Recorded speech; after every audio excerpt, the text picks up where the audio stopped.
नमस्ते दोस्तों, मेरा नाम है अंकिता कुमारी और आज आप सुनने जा रहे हैं मुंशी प्रेमचंद का बहुत ही प्रसिद्ध कहानी अंगयोजा। प्रेमचंद द्वारा रचित अंगयोजा कहानी संयुक्त परिवार में कलह और विघटन की मार्मिक दास्तान को बताता है। भोला महतो की दूसरी पत्नी पन्ना के आने के बाद सौतेले बेटे रघु के साथ दुर्व्यवहार और बाद में पन्ना के भाइयों द्वारा रघु को घर से अलग करने की साजिश का चित्रण इसमें है। यह कहानी दिखाती है कि कैसे संपत्ति का लालच रिश्तों को तोड़ देता है। इस कहानी के मुख्य पात्र हैं भोला महतो, रघु, पन्ना और मूलिया। भोला महतो ने पहली स्त्री के मर जाने के बाद दूसरी सगाई की तो उसके लड़के रघु के लिए बुरे दिन आ गए। रघु की उम्र उस समय केवल 10 वर्ष की थी। गांव में गुल्ली डंडा खेलता फिरता था। माँ के आते ही चक्की में जूतना पड़ा। पन्ना रूपवती स्त्री थी और रूप और गर्व में चोली दामन का नाता है। वह अपने हाथों से कोई काम न करती। गोबर रघु निकाला करता और बैलों को सानी रघु देता। रघु के जूठे बर्तन मांजता। भोला की आंखें कुछ ऐसी फिरी कि उसे अब रघु में सब बुराई ही नजर आ रही थी। पन्ना की बातों को वह प्राचीन मर्यादानुसार आंखें बंद करके मान लेता था। रघु की शिकायतों की जरा परवाह न करता। नतीजा यह हुआ कि रघु ने शिकायत करना ही छोड़ दिया। किसके सामने रोए? बाप ही नहीं, सारा गांव उसका दुश्मन था। बड़ा जिद्दी लड़का है। पन्ना को तो कुछ समझता ही नहीं। बेचारी उसका दुलार करती है, खिलाती पिलाती है। यह उसी का फल है। दूसरी औरत होती तो निबाह न होता। वह तो कहो, पन्ना इतनी सीधी सादी है कि निबाह होता जा रहा है। सबल की शिकायतें सब सुनते हैं, निर्बल की फरियाद भी कोई नहीं सुनता। रघु का हृदय माँ की ओर से दिन दिन फटता जाता था। यहाँ तक कि 8 साल गुजर गए और एक दिन भोला के नाम भी मृत्यु का संदेश आ पहुँचा। पन्ना के 4 बच्चे थे, 3 बेटे और 1 बेटी। इतना बड़ा खर्च और कमाने वाला कोई नहीं। रघु अब क्यों बात पूछने लगा? यह मानी हुई बात थी। अपनी स्त्री लाएगा और रहेगा। स्त्री आकर और भी आग लगाएगी। पन्ना को चारों ओर अंधेरा ही अंधेरा दिखाई देता था। पर कुछ भी हो, वह रघु की औरतें बनकर घर में न रहेगी। जिस घर में उसने राज किया उसमें अब लौंडी न बनेगी। जिस लौंडे को अपना गुलाम समझा उसका मुंह न ताकेगी। वह सुंदर थी, अवस्था अभी कुछ ऐसी ज़्यादा न थी। जवानी अपनी पूरी बहार पर थी। क्या वह कोई दूसरा घर नहीं कर सकती? यही न होगा, वो लोग हंसेंगे भला से। उसकी बिरादरी में क्या ऐसा होता नहीं? ब्राह्मण ठाकुर थोड़ी ही थी कि नाक कट जाएगी। यह तो उन्हीं ऊंची जातों में होता है कि घर में चाहे जो कुछ करो, बाहर पर्दा ढका करो। वह संसार को दिखाकर दूसरा घर कर सकती है। फिर वह रघु की दबैल बनकर क्यों रहे? भोला को मरे 1 महीना गुजर चुका था। संध्या हो गई थी। पन्ना इसी चिंता में पड़ी हुई थी कि सहसा उसे ख्याल आया, लड़के घर में नहीं हैं। यह बैलों के लौटने की बेला है। कहीं कोई लड़का उनके नीचे न आ जाए। अब द्वार पर कौन है जो उनकी देखभाल करेगा? रघु को मेरे लड़के फूटी आंखों नहीं भाते। कभी हंसकर नहीं बोलता। घर से बाहर निकली तो देखा रघु सामने झोपड़ी में बैठा ऊख की गडेरियां बना रहा है। लड़के उससे घेरे खड़े हैं और छोटी लड़की उसकी गर्दन में हाथ डाले उसकी पीठ पर सवार होने की चेष्टा कर रही है। पन्ना को अपनी आंखों पर विश्वास न आया। आज तो यह नई बात है। शायद दुनिया को दिखाता है कि मैं अपने भाइयों को कितना चाहता हूँ और मन में छुरी रखी हुई है। घात मिले तो जान ही ले ले। काला सांप है, काला सांप। कठोर स्वर में बोली, तुम सबके सब वहाँ क्या करते हो? घर में आओ, सांझ की बेला है, गोरू आते होंगे। रघु ने विनीत नेत्रों से देखकर कहा, मैं तो हूँ ही काकी, डर की क्या बात है? बड़ा लड़का केदार बोला, काकी, रघु दादा ने हमारे लिए 2 गाड़ियाँ बना दी हैं। यह देख, एक पर हम और खुन्नू बैठेंगे, दूसरी पर लक्ष्मण और झुनिया दादा दोनों गाड़ियाँ खींचेंगे। यह कहकर वह एक कोने से 2 छोटी छोटी गाड़ियाँ निकाल लाया। 4 पहिए लगे थे, बैठने के लिए तख्ते और रोकने के लिए दोनों तरफ बाजू थे। पन्ना ने आश्चर्य से पूछा, ये गाड़ियाँ किसने बनाई? केदार ने चिढ़कर कहा, रघु दादा ने बनाई। और किसने बनाई? भगत के घर से वसूला और रुखानी मांग लाए और चटपट बना दी। खूब दौड़ती है काकी, बैठ खुन्नू, मैं खींचूं। खुन्नू गाड़ी में बैठ गया। केदार खींचने लगा। चर चर शोर मचाने लगी। इस खेल में लड़कों के साथ शरीक है। लक्ष्मण ने दूसरी गाड़ी में बैठकर कहा, दादा खींचो। रघु ने झुनिया को भी गाड़ी में बिठा दिया और गाड़ी खींचता हुआ दौड़ा।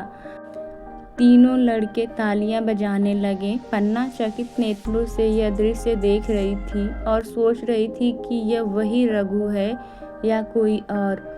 थोड़ी देर के बाद दोनों गाड़ियां लौटी। लड़के घर में जाकर इस यात्रा के अनुभव बयान करने लगे।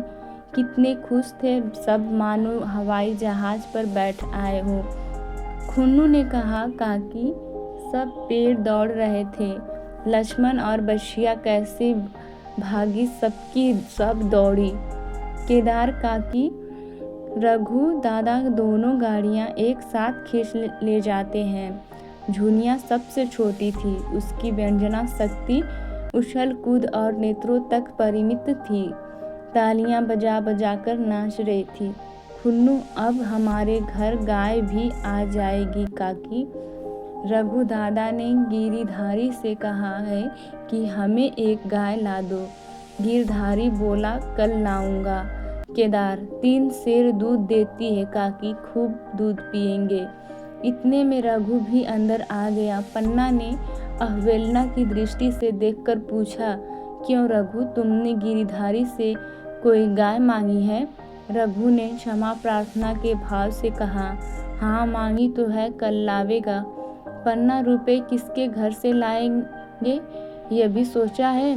रघु, सब सोच लिया है काकी। मेरी यह मुहर नहीं है, इसके 25 रुपए मिल रहे हैं। 50 रुपए बशिया के मुजरा दे दूंगा, बस गाय अपनी हो जाएगी। पन्ना सन्नाटे में आ गई। अब उसका अविश्वसनीय मन भी रघु के प्रेम और सज्जनता को अस्वीकार न कर सका। बोली, मुहर को क्यों बेच देते हो? गाय की अभी कौन जल्दी है? हाथ में पैसे हो जाएं तो ले लेना। सुना सुना गला अच्छा न लगेगा। इतने दिनों गाय नहीं रही तो क्या लड़के नहीं जिए? रघु दार्शनिक भाव से बोला, बच्चों के खाने पीने के यही दिन है काकी। इस उम्र में न खाया तो फिर क्या खाएंगे? मुहर पहनना मुझे अच्छा भी नहीं मालूम होता। लोग समझते होंगे कि बाप तो मर गया, इसे मुहर पहनने की सूझी है। भोला महतो गाय की चिंता ही में चल बसे। न रुपए आए और न गाय मिली। मजबूर थे। रघु ने यह समस्या कितनी सुगमता से हल कर दी। आज जीवन में पहली बार पन्ना को रघु पर विश्वास आया। बोली, जब गहना ही बेचना है तो अपनी मुहर क्यों बेचोगे? मेरी हंसुली ले जाओ। रघु, नहीं काकी, वह तुम्हारे गले में बहुत अच्छी लगती है। मर्दों को क्या, मुहर पहने या न पहने। पन्ना, चल, मैं बूढ़ी हुई, अब हंसुली पहनकर क्या करना है? तू अभी लड़का है, तेरा गला अच्छा न लगेगा। रघु मुस्कुराकर बोला, तुम अभी से कैसे बूढ़ी हो गई? गांव में है कौन तुम्हारे बराबर? रघु की सरल आलोचना ने पन्ना को लज्जित कर दिया। उसके रूखे मुरझाए मुख पर प्रसन्नता की लाली दौड़ गई। 5 साल गुजर गए। रघु का मेहनती ईमानदार बात का धनी दूसरा किसान गांव में न था। पन्ना की इच्छा के बिना कोई काम न करता। उसकी उम्र अब 23 साल की हो गई थी। पन्ना बार बार कहती, भैया बहू को विदा करा लाओ, कब तक नैहर में पड़ी रहेगी। सब लोग मुझी को बदनाम करते हैं कि यही बहू को नहीं आने देती, मगर रघु टाल देता था। कहता कि अभी जल्दी क्या है, उसे अपनी स्त्री के रंग ढंग का कुछ परिचय दूसरों से मिला। ऐसी औरत को घर में लाकर वह अपनी शांति में बाधा नहीं डालना चाहता था।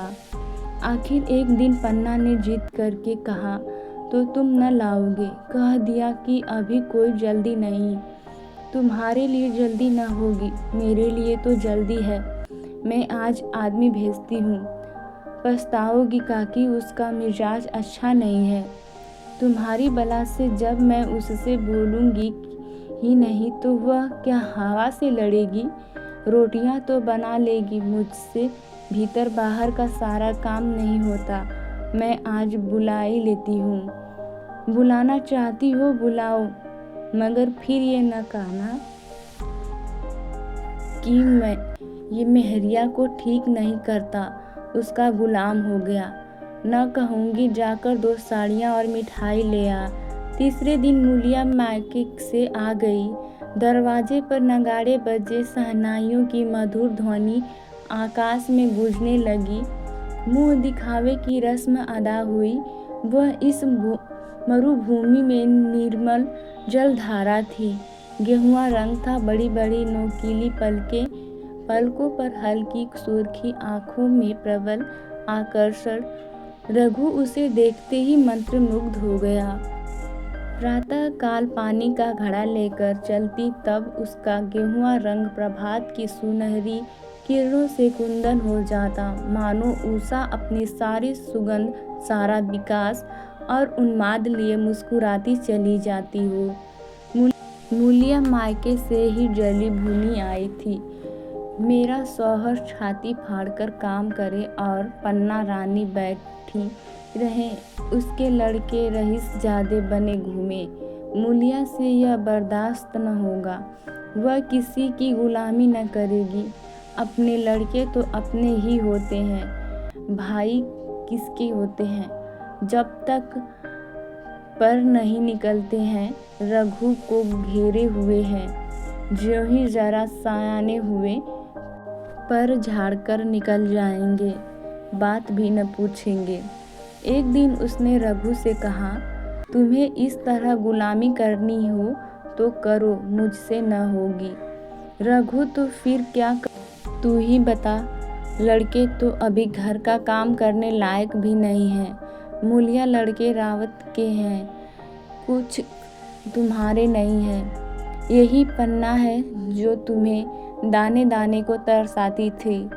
सब सुन चुकी हूँ। मैं लौंडी बनकर न रहूँगी। रुपए पैसे का मुझे हिसाब नहीं मिलता। न जाने तुम क्या लाते हो और वह क्या करती है। तुम समझते हो रुपए घर में ही हो तो, मगर देख लेना तुम्हें जो एक फूटी कौड़ी भी मिले। रघु, रुपए पैसे तेरे हाथ में देने लगूं तो दुनिया क्या कहेगी, यह तो सोच। मूलिया, दुनिया जो चाहे कहे, दुनिया के हाथों बिकी नहीं हूँ। देख लेना, भाड़ लिपकर हाथ काला ही रहेगा। फिर तुम अपने भाइयों के लिए मरो, मैं क्या करूँ। रघु ने कुछ जवाब न दिया। उसे जिस बात का भय था वह इतनी जल्दी सिर पर आ पड़ी। अब अगर उसने बहुत तथ्य भयों किया तो साल 6 महीने और काम चलेगा। आगे यह डोंगा चलता नजर नहीं आता। बकरे की माँ कब तक खैर मनाएगी। एक दिन पन्ना ने महुए का सुखावन डाला। बरसात शुरू हो गई थी। बखार में अनाज गीला हो रहा था। मूलिया से बोली, बहू जरा देखती रहना, मैं तालाब से नहा आऊं। मूलिया ने लापरवाही से कहा, मुझे नींद आ रही है, तुम बैठकर देखो। एक दिन न नहाओगी तो क्या होगा। पन्ना ने साड़ी उतार कर रख दी, नहाने न गई। मूलिया का वार खाली गया। कई दिन के बाद एक शाम को पन्ना धान रोपकर लौटी। अंधेरा हो गया था, दिन भर की भूखी थी। आशा थी बहू ने रोटी बना रखी होगी, मगर देखा तो यह चूल्हा ठंडा पड़ा हुआ था और बच्चे मारे भूख के तड़प रहे थे। पन्ना ने आहिस्ते से पूछा, आज अभी चूल्हा नहीं जला? केदार ने कहा, आज दोपहर को भी चूल्हा नहीं जला काकी, भाभी ने कुछ बनाया ही नहीं। पन्ना, तो तुम लोगों ने खाया क्या? केदार, कुछ नहीं, रात की रोटियां थी, खुन्नू और लक्ष्मण ने खाई, मैंने सत्तू खा लिया। पन्ना, और बहू? केदार, वह पड़ी सो रही है, कुछ नहीं खाया। पन्ना ने उसी वक्त चूल्हा जलाया और खाना बनाने बैठ गई। आटा गूंथती थी और रोती थी। क्या नसीब है, दिन भर खेत में जली, घर आई तो चूल्हे के सामने जलना पड़ा। केदार का 14वां साल था। भाभी के रंग ढंग देखकर सारी स्थिति समझ रहा था। बोला, काकी, भाभी अब तुम्हारे साथ रहना नहीं चाहती। पन्ना ने चौंक कर पूछा, क्या कुछ कहती थी? केदार, कहती कुछ नहीं थी, मगर है उसके मन में यही बात। फिर तुम क्यों नहीं उसे छोड़ देती? जैसे चाहे रहे, हमारा भी भगवान है। पन्ना ने दांतों से जीभ दबाकर कहा, चुप, मेरे सामने ऐसी बात भूल कर भी न कहना। रघु तुम्हारा भाई नहीं, तुम्हारा बाप है। मूलिया से कभी बोलोगे तो समझ लेना, जहर खा लूंगी। दशहरे का त्योहार आया। इस गांव से कोस भर एक पूर्वे में मेला लगता था। गांव के सब लड़के मेला देखने चले। पन्ना भी लड़कों के साथ चलने को तैयार हुई, मगर पैसे कहाँ से आए? कुंजी तो मूलिया के पास थी। रघु ने आकर मूलिया से कहा, लड़के मेले जा रहे हैं, सबों को 2-2 पैसे दे दो। मूलिया त्योरियां चढ़ाकर कहा, पैसे घर में नहीं हैं। रघु, अभी तो तिलहन बिका था, क्या इतनी जल्दी रुपए उठ गए? मूलिया, हाँ उठ गए। रघु, क्या उठ गए? जरा सुनूं, आज त्योहार के दिन लड़के मेला देखने न जाएंगे? मूलिया, अपनी काकी से कहो पैसे निकाले, गाड़ कर क्या करेगी?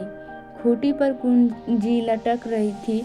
रघु ने कुंजी उतारी और चाहा कि संदूक खोले कि मूलिया ने उसका हाथ पकड़ लिया और बोली, कुंजी मुझे दे दो, नहीं तो ठीक न होगा।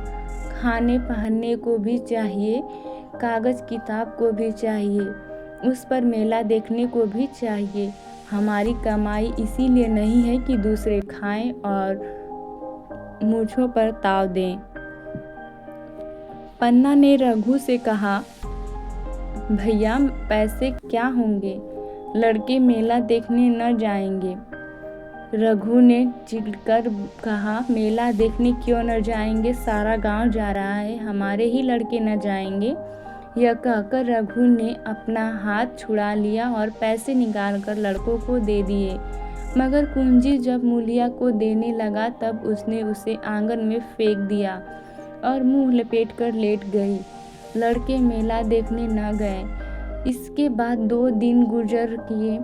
मूलिया ने कुछ नहीं खाया और पन्ना भी भूखी रही। रघु कभी इससे मनाता, कभी उसे, पर न यह उठती न वह। आखिर रघु ने हैरान होकर मूलिया से पूछा, कुछ मुंह से तो कह, चाहती क्या है? मूलिया ने धरती को संबोधित करके कहा, मैं कुछ नहीं चाहती, मुझे मेरे घर पहुंचा दो। रघु, अच्छा उठ, बना खा, पहुंचा दूंगा। मूलिया ने रघु की ओर आंखें उठाई। रघु उसकी सूरत देखकर डर गया। वह मर्यूद, वह मोहकता, वह लावण्यता गायब हो गया था। दांत निकल आए थे, आंखें फट गई थीं और नथुने फड़क रहे थे। अंगारे की सी लाल आंखों से देखकर बोली, अच्छा तो काकी ने यह सलाह दी है, यह मंत्र पढ़ाया है? तो यहाँ ऐसी कच्ची नहीं हूँ, तुम दोनों की छाती पर मूंग दलूंगी। वो किस फेर में? रघु, अच्छा तो मूंग ही दल लेना, कुछ खा पी लो, तभी तो मूंग दल सकोगी। मूलिया, अब तो तभी मुंह में पानी डालूंगी जब घर अलग हो जाएगा। बहुत झेल चुकी, अब नहीं झेला जाता। रघु सन्नाटे में आ गया। 1 मिनट तक उसके मुंह से आवाज ही न निकली। अलग होने की अपने स्वप्न में भी कल्पना न की थी। उसने गांव में 2-4 परिवारों को अलग होते देखा था। वह खूब जानता था रोटी के साथ लोगों के हृदय भी अलग हो जाते हैं, अपने हमेशा के लिए गैर हो जाते हैं। फिर उसमें वही नाता रह जाता है जो गांव के और आदमियों में। रघु ने मन में ठान लिया था कि इस विपत्ति को घर में न आने दूंगा, मगर होनहार के सामने उसकी एक न चली। आह, मेरे मुंह में कालिक लगेगी। दुनिया यही कहेगी कि बाप के मर जाने पर 10 साल भी एक में निभाह न हो सका। फिर किसके अलग हो जाऊं? जिनको गोद में खिलाया, जिनको बच्चों की तरह पाला, जिनके लिए तरह तरह के कष्ट झेले, उन्हीं से अलग हो जाऊं? अपने प्यारों को घर से निकाल बाहर करूं? उसका गला फंस गया। कांपते हुए स्वर में बोला, तू क्या चाहती है कि मैं अपने भाइयों से अलग हो जाऊं? भला सोच तो, कहीं मुंह दिखाने लायक रहूंगा? मूलिया, तो मेरा इन लोगों के साथ निभाह न होगा। रघु, तो तू अलग हो जा। मुझे अपने साथ क्यों घसीटती है? मूलिया, तो मुझे क्या तुम्हारे घर में मिठाई मिलती है? मेरे लिए क्या संसार में जगह नहीं है? रघु, तेरी जैसी मर्जी, जहाँ चाहे रह। मैं अपने घर वालों से अलग नहीं हो सकता। जिस दिन इस घर में 2 चूल्हे जलेंगे, उस दिन मेरे कलेजे के 2 टुकड़े हो जाएंगे। मैं यह चोट नहीं सह सकता। तुझे तो तकलीफ हो रही है, वह मैं दूर कर सकता हूँ। माल असबाब की मालकिन तू है, अनाज पानी तेरे ही हाथ में है। अब रह क्या गया है?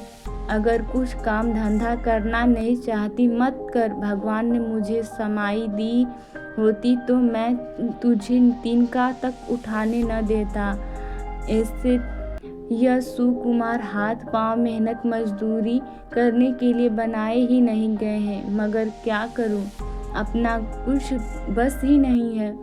फिर भी तेरा जी कोई काम करने को न चाहे, मत कर, मगर मुझसे अलग होने का मत कह। तेरे पैर पड़ता हूँ। मूलिया ने सिर से आंचल खिसकाया और जरा समीप आकर बोली, मैं काम करने से नहीं डरती, ना बैठे बैठे खाना चाहती हूँ, मगर मुझसे किसी की धौंस नहीं सही जाती। तुम्हारी ही काकी घर का काम काज करती है तो अपने लिए करती है, अपने बाल बच्चों के लिए करती है, मुझ पर कुछ एहसान नहीं करती। फिर मुझ पर धौंस क्यों जमाती है? उन्हें अपने बच्चे प्यारे होंगे, मुझे तो तुम्हारा आसरा है। मैं अपनी आंखों से यह नहीं देख सकती कि सारा घर तो चैन करे, जरा जरा से बच्चे तो दूध पिएं, और जिसके बलबूते पर गृहस्थी बनी हुई है वह मट्ठे को तरसे, कोई उसका पूछने वाला न हो। जरा अपना मुंह तो देखो, कैसे सूरत निकल आई है। औरों के तो 4 बरस में अपने पट्टे तैयार हो जाएंगे, तुम तो 10 साल में खाट पर पड़ोगे। बैठ जाओ। खड़े क्यों हो? क्या मारकर भागोगे? मैं तुम्हें जबरदस्ती न बांध लूंगी, या मालकिन का हुक्म नहीं है। सच कहूँ तुम बड़े कठ कलेजे हो। मैं जानती ऐसे निर्मोहिए से पाला पड़ेगा तो इस घर में भूल से न आती भी तो मन न लगाती, मगर अब तो मन तुमसे लग चुका है। घर भी जाऊं तो मन यहाँ ही रहेगा, और तुम जो हो मेरी बात न पूछते। मूलिया की ये रसीली बातें रघु पर कोई असर न डाल सकी। वह उसी रुखाई से बोला, मूलिया, मुझसे यह न होगा। अलग होने का ध्यान करते ही मेरा मन न जाने कैसा हो जाता है। यह चोट मुझसे न सही जाएगी। मूलिया ने परिहास करके कहा, तो चूड़ियाँ पहनकर अंदर बैठो ना, लाओ मैं मूछें लगा लूँ। मैं तो समझती थी कि तुम में भी कुछ कसबल है, अब देखती हूँ तो नीरे मिट्टी के लौदे हो। पन्ना दालान में खड़ी दोनों की बातचीत सुन रही थी। अब उससे न रह गया। सामने आकर रघु से बोली, जब वो अलग होने पर तुली हुई है, फिर तू क्यों उससे जबरदस्ती मिलाए रहना चाहता है? तुम उसे लेकर रहो, हमारे मालिक भगवान हैं। जब महतो मर गए थे तो कहीं पत्ती भी छाँव न मिली। जब उस वक्त भगवान ने निभाह दिया तो अब क्या डर। अब तो भगवान ही दया करे। तीनों लड़के सयाने हो गए हैं, अब कोई चिंता नहीं। रघु ने आंसू भरी आंखों से पन्ना को देखकर कहा, काकी तू भी पागल हो गई है क्या? जानती नहीं, 2 रोटियां होते ही 2 मन हो जाते हैं। पन्ना जब वह मानती ही नहीं तब तुम क्या करोगे? भगवान की मर्जी होगी तो कोई क्या करेगा। प्रारब्ध में जितने दिन एक साथ रहना लिखा था उतने दिन रहे। अब उसकी यही मर्जी है तो यही सही। तुमने मेरे बाल बच्चों के लिए जो कुछ किया वो भूल नहीं सकती। तुमने इनके सिर पर हाथ रखा, आज इनकी न जाने क्या गति होती। न जाने किसके किसके द्वार पर ठोकरें खाते होते, न जाने कहाँ कहाँ भीख मांगते फिरते। तुम्हारा जस मरते दम तक गाऊंगी। अगर मेरी खाल तुम्हारे जूते बनाने के काम आए तो खुशी से दे दूं। चाहे तुमसे अलग हो जाऊं, पर जिस घड़ी पुकारोगे कुत्ते की तरह दौड़ी आऊंगी। यह भूल कर भी न सोचना कि तुमसे अलग होकर मैं तुम्हारा बुरा चाहूँगी।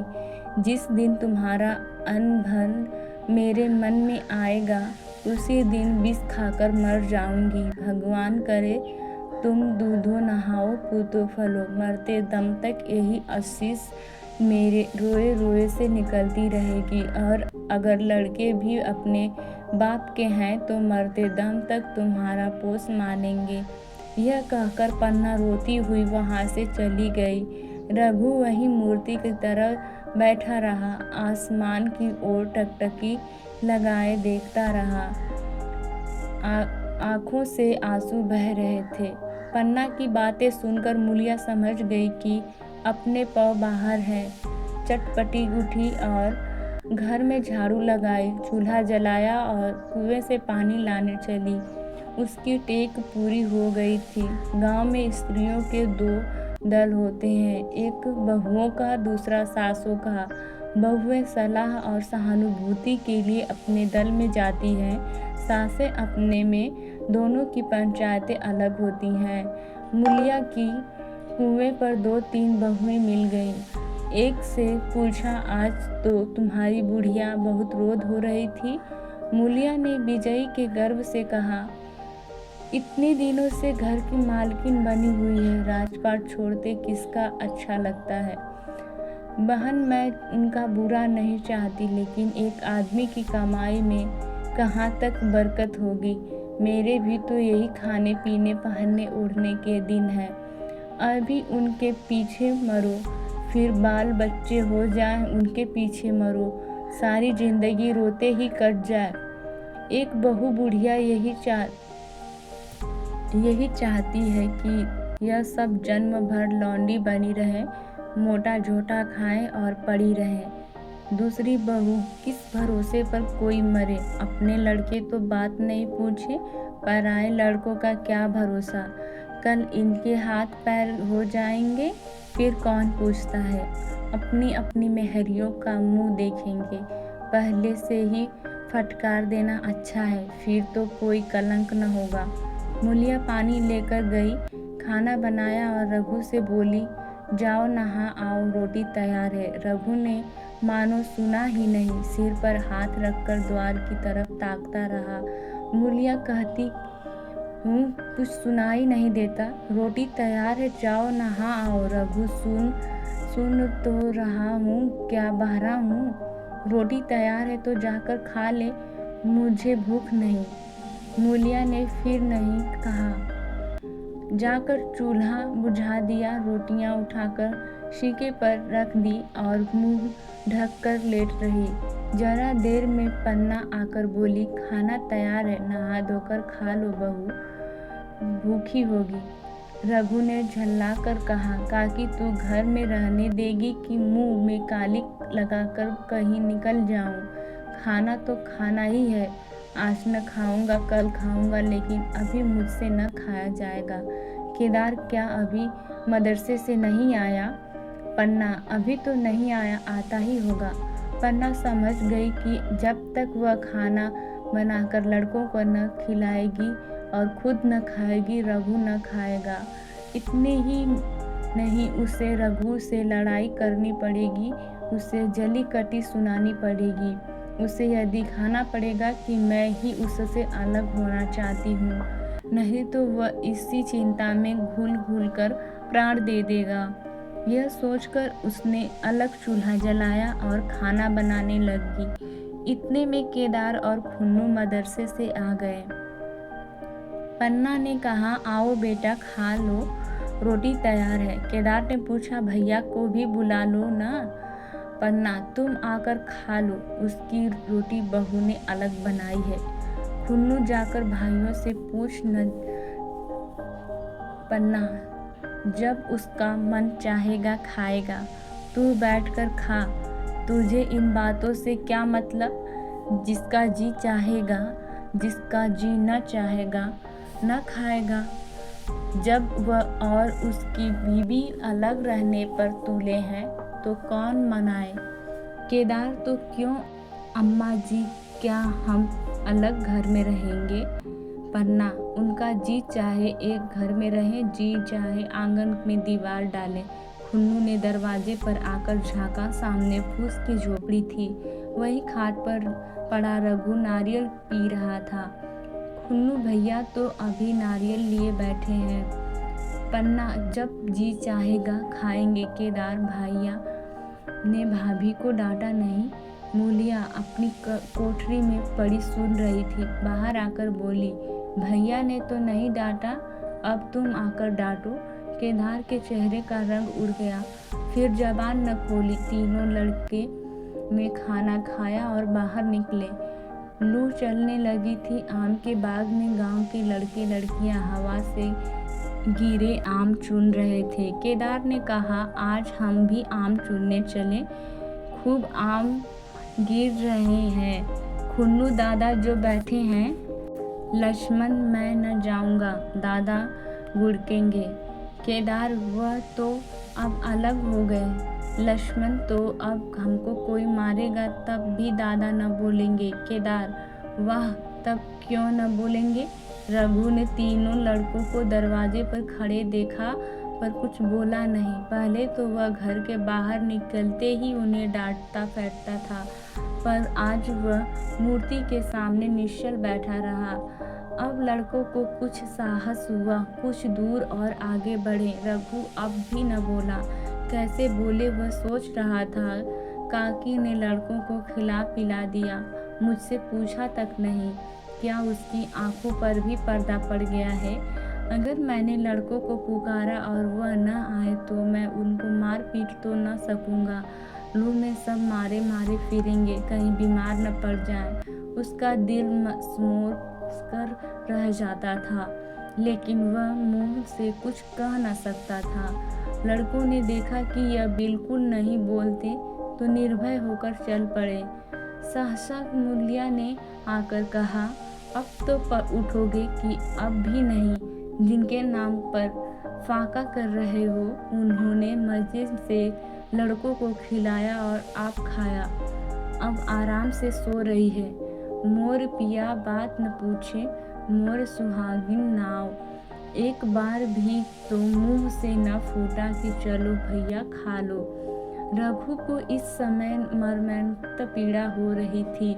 मूलिया के इन कठोर शब्दों ने घाव पर नमक छिड़क दिया। दुखित नेत्रों से देखकर बोला, तेरी जो मर्जी थी वही तो हुआ, अब जा ढोल बजा। मूलिया नहीं, तुम्हारे लिए थाली परोसी बैठी है। रघु, मुझे चिढ़ा मत, तेरे पीछे मैं भी बदनाम हो रहा हूँ। जब तू किसी की होकर नहीं रहना चाहती तो दूसरों को क्या गरज है जो तेरी खुशामद करे। जाकर काकी से पूछ, लड़के आम चुनने गए हैं, उन्हें पकड़ कर लाऊं? मूलिया अंगूठा दिखाकर बोली, यह जाता है, तुम्हें 100 बार गरज हो, जाकर पूछो। इतने में पन्ना भी भीतर से निकली आई। रघु ने पूछा, लड़के बगीचे में चले गए काकी, लू चल रही है। पन्ना, अब उनका कौन पूछता है, बगीचे में जाएं, पेड़ पर चढ़े, पानी में डूबे, मैं अकेली क्या क्या करूं? रघु, जाकर पकड़ लाऊं? पन्ना, जब तुम्हें अपने मन से नहीं जाना है तो फिर मैं जाने को क्यों कहूँ? तुम्हें रोकना होता तो रोक न देते, तुम्हारे सामने ही तो गए होंगे। पन्ना की बात पूरी भी नहीं हुई कि रघु ने नारियल कोने में रख दिया और बाग की तरफ चला। रघु लड़कों को लेकर बाग से लौटा तो देखा मूलिया अभी तक झोपड़े में खड़ी है। बोला, तू जाकर खा क्यों नहीं लेती? मुझे तो इस बेला भूख नहीं है। मूलिया ऐठ कर बोली, हाँ, भूख क्या लगेगी, भाइयों ने खाया, वह तुम्हारे पेट में पहुंच ही गया होगा। रघु ने दांत पीस कर कहा, मुझे जला मत मूलिया, ही अच्छा न होगा। खाना कहीं भागा नहीं जाता, एक बेला न खाऊंगा तो मर न जाऊंगा। क्या तू समझती है घर में आज कोई छोटी बात हो गई है? तूने घर में चूल्हा नहीं जलाया, मेरे कलेजे में आग लगाई है। मुझे घमंड था कि और चाहे कुछ हो जाए पर मेरे घर में फूट का रोग न आने पाएगा, पर तूने मेरा घमंड चूर कर दिया। प्रारब्ध की बात है। मूलिया तिनकर बोली, सारा मोह छोड़ तुम्ही को है कि और किसी को है? मैं तो किसी को तुम्हारी तरह भी सूरतें नहीं देखती। रघु ने ठंडी सांस खींचकर कहा, मूलिया, घाव पर नून न छिड़क, तेरे ही कारण मेरी पीठ में धूल लग रही है।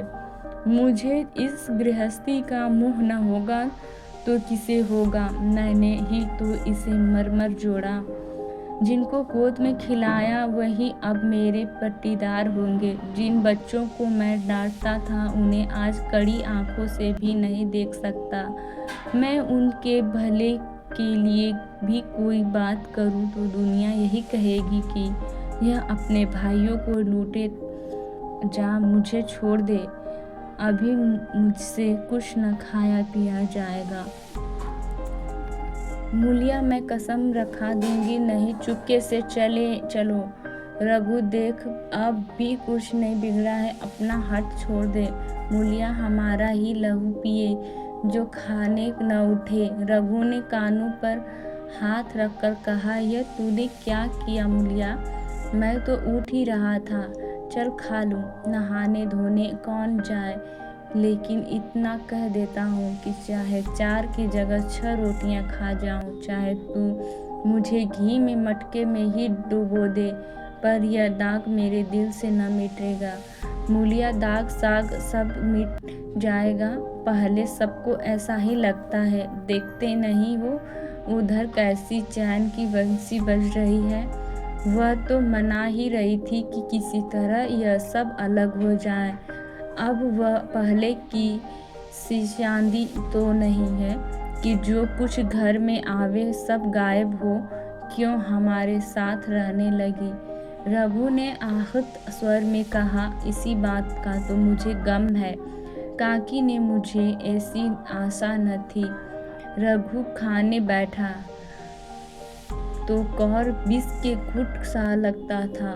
जान पड़ता था रोटियां भूसी की हैं, दाल पानी सी लगती हैं, पानी कंठ के नीचे न उतरता था। दूध की तरफ देखता नहीं, 2-4 ग्रास खाकर उठ गया जैसे किसी परिजन के श्राद्ध का भोजन हो। रात का भोजन भी उसने इसी तरह किया। भोजन क्या किया, कसम पूरी की। रात भर उसका चित्त विध्वंस में रहा। एक अज्ञात शंका उसके मन पर छाई हुई थी, जैसे भोला महतो द्वार पर बैठा रो रहा हो। वह कई बार चौंक कर उठा, ऐसा जान पड़ा भोला उसकी ओर तिरस्कार की आंखों से देख रहा है। वह दोनों जून भोजन करता था, पर जैसे शत्रु के घर। भोला की शोकमग्न मूर्ति आंखों से न उतरती थी। रात को उसे नींद न आती। वह गांव से निकलता तो इस तरह मुँह चुराए निकलता, सिर झुकाए, मानो गो हत्या की हो। 5 साल गुजर गए। रघु अब 2 लड़कों का बाप था। आंगन में दीवार खींच गई थी, खेतों में मेड़ डाल दी गई थी और बैल बछिए बांट लिए गए थे। केदार की उम्र अब 19 की हो गई थी। उसने पढ़ना छोड़ दिया था और खेती का काम करता था। खुन्नू गाय चराता था। केवल लक्ष्मण अब तक मदरसे जाता था। पन्ना और मूलिया दोनों एक दूसरे की सूरत से जलती थीं। मूलिया के दोनों लड़के बहुधा पन्ना के पास रहते थे। वही उन्हें उबटन मलती थी, वही काजल लगाती थी, वही गोद में लिए फिरती थी। मगर मूलिया के मुंह से अनुग्रह का एक शब्द भी न निकलता। न पन्ना ही इसकी इच्छुक थी। वह जो कुछ करती निस्वार्थ भाव से करती थी। उसके 2 लड़के अब कमाऊ हो गए थे। लड़की खाना पका लेती थी, वह खुद ऊपर का काम काज कर लेती। इसके विरुद्ध रघु अपने घर का अकेला था, वह भी दुर्बल, अशक्त और जवानी में बूढ़ा। अभी आयु 30 वर्ष से अधिक न थी, लेकिन बाल खिचड़ी हो गए थे। कमर भी झुक चली थी। खांसी ने जीर्ण कर रखा था। देखकर दया आती थी और खेती पसीने की वस्तु है। खेती की जैसी सेवा होनी चाहिए वह उससे न हो पाती। फिर अच्छी फसल कहाँ से आती। कुछ ऋण भी हो गया था, वह चिंता और भी मारे डालती थी। चाहिए तो यह था कि अब उसे कुछ आराम मिलता। इतने दिनों के निरंतर परिश्रम के बाद सिर का बोझ कुछ हल्का होता, लेकिन मूलिया के स्वार्थ के कारण और दूरस्पर्शता के कारण लहराती हुई खेती उजड़ दी। अगर सब एक साथ रहते तो वह अब तक पेंशन पा जाता। मजे में द्वार पर बैठा हुआ नारियल पीता। भाई काम करते वह सलाह देता, महतो बना फिरता। कहीं किसी के झगड़े चुकता करवाता, कहीं साधु संतों की सेवा करता। वह अवसर हाथ से निकल गया। अब तो चिंता भार दिन दिन बढ़ता जाता था। आखिर उसे धीमा धीमा ज्वर रहने लगा। हृदय शूल, चिंता, कठ परिश्रम और अभाव का यही पुरस्कार है। पहले कुछ परवाह न की, समझा आप ही आप अच्छा हो जाएगा। मगर कमजोरी बढ़ने लगी तो दवा की फिक्र हुई। जिसने जो बता दिया खा लिया। डॉक्टरों और वैद्यों के पास जाने की सामर्थ्य कहाँ, और सामर्थ्य भी होती तो रुपए खर्च कर देने के सिवा और नतीजा ही क्या था। जीर्ण ज्वर की औषधि आराम और पौष्टिक भोजन है। न वह बसंत मालती का सेवन कर सकता था और न आराम से बैठकर बलवर्धक भोजन कर सकता था। कमजोरी बढ़ती गई। पन्ना को अवसर मिलता तो वह आकर उसे तसल्ली देती, लेकिन उसके लड़के अब रघु से बात भी न करते थे। दवा दारू तो क्या करते, उसका और मजाक उड़ाते। भैया समझते थे कि हम लोगों से अलग होकर सोने और ईंट रख लेंगे। भाभी भी समझती थी सोने में लग जाऊंगी। अब देखे कौन पूछता है। सिसक सिसक कर न मरे तो कह देना। बहुत हाय हाय भी अच्छी नहीं होती। आदमी उतना काम करे जितना हो सके, यह नहीं कि रुपए के लिए जान दे दे। पन्ना कहती, रघु बेचारे का कौन दोष है। केदार कहता, चल मैं खूब समझता हूँ। भैया की जगह मैं होता तो डंडे से बात करता। मजाक थी कि औरत यो जिद करती। यह सब भैया की चाल थी, सब सधी बधी बात थी। आखिर एक दिन रघु का टिमटिमाता हुआ जीवन दीपक बुझ गया। मौत ने सारी चिंताओं का अंत कर दिया। अंत समय में केदार को बुलाया था, पर केदार ऊख में पानी देना था। डरा कहीं दवा के लिए न भेज दे, बहाना बना दिया। मूलिया का जीवन अंधकारमय हो गया। जिस भूमि पर उसने मंसूबों की दीवार खड़ी की थी वह नीचे से खिसक गई थी। जिस खूंटे के बल पर वह उछल रही थी वह उखड़ गया था। गांव वालों ने कहा कि ईश्वर ने कैसा तत्काल दंड दिया। बेचारी मारे लाज के अपने दोनों बच्चों को लिए रोए करती थी। गांव में किसी को मुंह दिखाने का साहस न होता। प्रत्येक प्राणी उससे यह कहता हुआ मालूम होता था, मारे घमंड के धरती पर पाँव न रखती थी। आखिर सजा मिल गई कि नहीं। अब इस घर में कैसे निर्वाह होगा। वह किसके सहारे रहेगी, किसके बल पर खेती करेगी। बेचारा रघु बीमार था, दुर्बल था, पर जब तक जीता रहा अपना काम करता रहा। मारे कमजोरी के कभी कभी सिर पकड़कर बैठ जाता था और जरा दम लेकर फिर हाथ चलाने लगता था। सारी खेती तहस नहस हो रही थी, उसे कौन संभालेगा। अनाज की डांठें खलिहान में पड़ी थी, ऊख अलग सूख रही थी, वह अकेली क्या क्या करेगी। फिर सिंचाई अकेले आदमी का तो काम नहीं, 3-3 मजदूरों को कहाँ से लाए। गांव में मजदूर थे ही कितने, आदमियों के लिए खींचातानी हो रही थी। क्या करे क्या ना करे, इस तरह 13 दिन बीत गए। क्रियाक्रम से छुट्टी मिली दूसरे ही दिन सवेरे मूलिया ने दोनों बालकों को गोद में उठाया और अनाज मारने चली। खलिहान में पहुंचकर उसने एक तो पेड़ के नीचे घास के नर्म बिस्तर पर सुला दिया और दूसरे को वहीं बिठाकर अनाज मारने लगी। बैलों को हाँकती थी और रोती थी। क्या इसीलिए भगवान ने उसको जन्म दिया था। देखते देखते क्या से क्या हो गया। इन्हीं दिनों पिछले साल भी अनाज मार गया था। वह रघु के लिए लोटे में शरबत और मटर की घुघनी लेकर आई थी। आज कोई उसके न आगे है न पीछे, लेकिन किसी की लौंडी तो नहीं हूँ। उससे अलग होने का अब भी पछतावा न था। एकाएक छोटे बच्चे का रोना सुनकर उसने उधर ताका तो बड़ा लड़का उसे चुप कराकर कह रहा था, भैया चुप हो जाओ। धीरे धीरे उसके मुंह पर हाथ फेरता था और चुप कराने के लिए विकल्प था। जब बच्चा किसी तरह न चुप हुआ तो वह खुद उसके पास लेट गया और उसे छाती से लगाकर प्यार करने लगा। मगर जब यह प्रयत्न भी असफल हुआ तो रोने लगा। उसी समय पन्ना दौड़ी आई और छोटे बालक को गोद में उठाकर प्यार करती हुई बोली, लड़कों को मुझे क्यों न दे देती बहू। हाय हाय, बेचारा धरती पर पड़ा लौट रहा है। जब मैं मर जाऊं तो जो चाहे करना, अभी तो जीती हूँ। अलग हो जाने से बच्चे तो नहीं अलग हो जाते।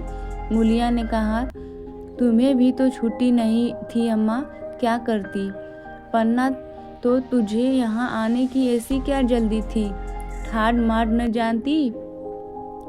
3 लड़के तो हैं और किस दिन काम आएंगे। केदार तो कल ही मारने को कह रहा था, पर मैंने कहा पहले ऊख में पानी दे लो फिर आज मारना। मढ़ाई तो 10 दिन बाद भी हो सकती है। ऊख की सिंचाई न हुई तो सूख जाएगी। कल से पानी चढ़ा हुआ है, परसों तक खेत पूर जाएगा, तब मढ़ाई हो जाएगी। तुझे विश्वास न आए।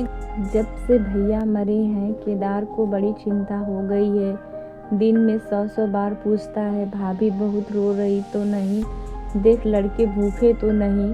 कोई लड़का रोता है तो दौड़ आता है, देख अम्मा क्या हुआ, बच्चा क्यों रोता है। कल रोकर बोला, अम्मा मैं जानता कि भैया इतनी जल्दी चाहेंगे तो उनकी कुछ सेवा कर लेता। कहाँ जगाए जगाए उठता था, अब देखती हो पहर रात से उठकर काम में लग जाता है। खुन्नू कल जरा सा बोला, पहले हम अपनी ऊख में पानी दे लेंगे तब भैया की ऊख में देंगे। इस पर केदार ने ऐसा डांटा कि खुन्नू के मुंह से फिर बात न निकली। बोला, कैसी तुम्हारी और कैसी हमारी ऊख। भैया ने जिलाया न होता तो आज कहीं मर रहे होते, कहीं भीख मांगते होते। आज तुम बड़े ऊख वाले बने, हो। यह उन्हीं का पूर्ण प्रताप है कि आज भले आदमी बने बैठे हो। परसों रोटी खाने को बुलाने गई तो मड़ैया में बैठा रो रहा था। पूछा क्यों रोता है तो बोला अम्मा भैया इसी अगले योझा के दुख से मर गए है ना। अभी उनकी उम्र ही क्या हुई थी। यह उस वक्त न सूझा नहीं उनसे क्यों बिगाड़ करते। यह कहकर पन्ना ने मूलिया की ओर संकेत पूर्ण दृष्टि से देखकर कहा तुम्हें वह अलग न रहने देगा। बहू कहता है भैया हमारे लिए मर गए तो हम भी उनके बाल बच्चों के लिए मर जाएंगे। मूलिया की आंखों से आंसू जारी रहे। पन्ना की बातों में आज सच्चाई वेदना सच्ची सांत्वना सच्ची चिंता भरी हुई थी। मूलिया का मन कभी उसकी ओर इतना आकर्षित न हुआ था जिनसे उसे व्यंग और प्रतिकार का भय था। वे इतने दयालु इतने शुभेक्षु हो गए थे। आज पहली बार उसे अपनी स्वार्थपरता पर लज्जा आई। पहली बार आत्मा ने अल्लयोझा पर धिक्कारा। इस घटना को हुए 5 साल गुजर गए। पन्ना आज बूढ़ी हो गई है। केदार घर का मालिक है। मूलिया घर की मालकिन है। खुन्नू और लक्ष्मण के विवाह हो चुके हैं मगर केदार अभी तक कुंवारा है। कहता है मैं विवाह न करूँगा। कई जगहों से बातचीत हुई कई सगाइयाँ आई पर उसने हामी न भरी। पन्ना ने कंपे लगाए जाल फैलाए पर वह न फंसा। कहता औरतों से कौन सुख मेहरिया घर में आई और आदमी का मिजाज बदला। फिर जो कुछ है वह मेहरिया है। माँ बाप भाई बंधु सब पराए हैं। जब भैया जैसे आदमी का मिजाज बदल गया तो फिर दूसरों की क्या गिनती। 2 लड़के भगवान के दिए हैं और क्या चाहिए। बिना ब्याह किए 2 बेटे मिल गए इससे बढ़कर और क्या होगा। जिसे अपना समझो वह अपना है जिसे गैर समझो वह गैर है। एक दिन पन्ना ने कहा तेरा वंश कैसे चलेगा। केदार मेरा वंश तो चल रहा है। दोनों लड़कों को अपना ही समझता हूँ। पन्ना समझने ही पर है तो मूलिया को भी अपनी मेहरिया समझता होगा। केदार ने छिपते हुए कहा तुम तो गाली देती हो अम्मा। पन्ना गाली कैसी तेरी भाभी ही तो है। केदार मेरे जैसे लेठ गंवार को वह क्यों पूछने लगी। पन्ना तू करने को कह तो मैं उससे पूछूं। केदार नहीं मेरी अम्मा। कहीं रोने गाने लगे। पन्ना तेरा मन तो हो तो मैं बातों बातों में उसके मन की था लूं। केदार मैं नहीं जानता जो चाहे कर। पन्ना केदार के मन की बात समझ गई। लड़के का दिल मूलिया पर आया हुआ है पर संकोच और भय के मारे कुछ नहीं कहता। उसी दिन उसने मूलिया से कहा क्या करूं बहू मन की लालसा मन में ही रह जाती है। केदार का घर भी बस जाता तो मैं निश्चित हो जाती। मूलिया वह तो करने को ही नहीं कहते। पन्ना कहता है ऐसी औरत मिले जो घर में मेल से रहे तो कर लूँ। मूलिया ऐसी औरत कहाँ मिलेगी कहीं ढूंढो। पन्ना मैंने तो ढूंढ लिया है। मूलिया सच किस गांव की है। पन्ना अभी न बताऊंगी। मुद्दा यह जानती हूँ कि उससे केदार की सगाई हो जाए तो घर बन जाए और केदार की जिंदगी भी सफल हो जाए। न जाने लड़की मानेगी कि नहीं। मूलिया मानेगी क्यों नहीं अम्मा। ऐसा सुंदर कमाऊ सुशील वर और कहाँ मिल जाता है।